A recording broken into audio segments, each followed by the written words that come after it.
Hello, my name is Lucas Miranda, and today I'm going to present you my final project for the software development course at BYU, Idaho.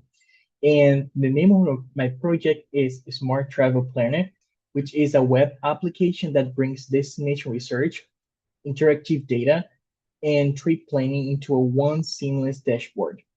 But before I can show you my project, I would like to show you my Trello board. Also, I'm looking down because the script for this video is right here in my tablet, so I do not miss anything.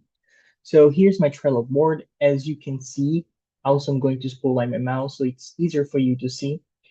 And you can see that I broke the project down into manageable tasks, tracking my API integrations, UI designs, and JavaScript modules development from the start to finish. And when we go to the next tab, we are able to see the live application running. It's hosted in GitHub page. And just let me remove this. All right. So here, the application allows users to search for countries and cities, and the layout is responsive and utilize advanced CSS multiple places. So notice that when I hover my mouse, notice that hover events and transitions button, for example, when I go here, positions button were added to the project. On the results cards, for example, if I click on the card, I also can search for cities. I can search for Tokyo as one example. And when I search for Tokyo, it should be displayed right here. When I search for cities, it's going to hover when I click on the card.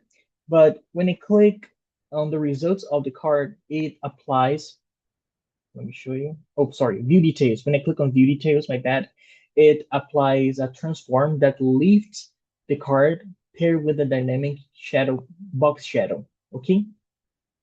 So when open the details, the module uses a backdrop filter for blurry effects, demonstrating advanced CSS property.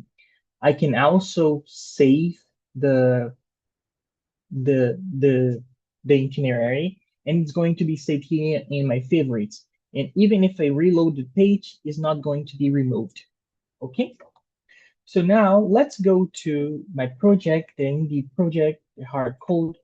And when we dive into the hard code, we have, here's my script.js file. And here we have the API service that I use it. The first one is fetch destination. Also, I have, let me just highlight here, fast destination. I also have fetch image and fetch Wikipedia summary. Okay. So to make the application truly dynamic, I went beyond the requirements and integrated four distinct third-party APIs.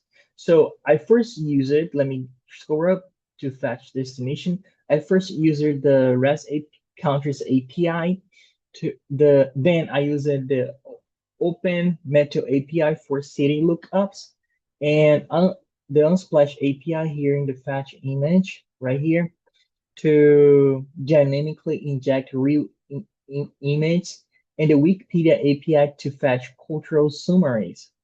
Okay. Also here on the script file, we have the render results and show details. Show details. Let me show it right here. Render results and show details functions. Okay. So here is where I process the API responses. The JavaScript logic takes the complex JSON arrays and extracts more than 8 unique attributes. I'm targeting nest data such as population, currency, languages, latitude, longitude, and Wikipedia text extract. Using the JSON payload, the JavaScript dynamically generates the entire HTML structure using the document create element and inner element right here, right here. Okay. And lastly, not last, but I also use it events, event listeners for this project. Let me scroll down. Here they are. I utilized 6 of them. Okay, so the application interactively is driven by 6 distinct event listeners, as I said before, and I implemented a click event for the search and filter buttons, a key press event so users can trigger and search using the enter key, and a window event to close the modal by clicking outside of it, and a submit event to captures the itinerary for data while prevent page from reloading.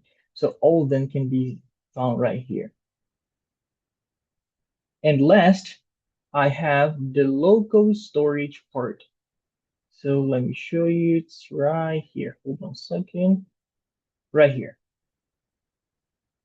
Okay, so for data persistence, I utilize the local storage whenever user saves, favorite, or adds notes to itinerary. The save data function uses the JSON dots stringify to save multiple properties directly to the browser. And as you can see on the screen, if I go back here, as I said before, if I save one destination, I'm going to remove Tokyo and I'm going to save Netherlands and Spain or Italy, and I reload the page, the saver remains. Okay, let me reload again.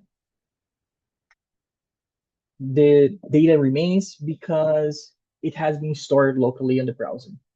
So this was my project. Thank you so much for watching it, and bye bye.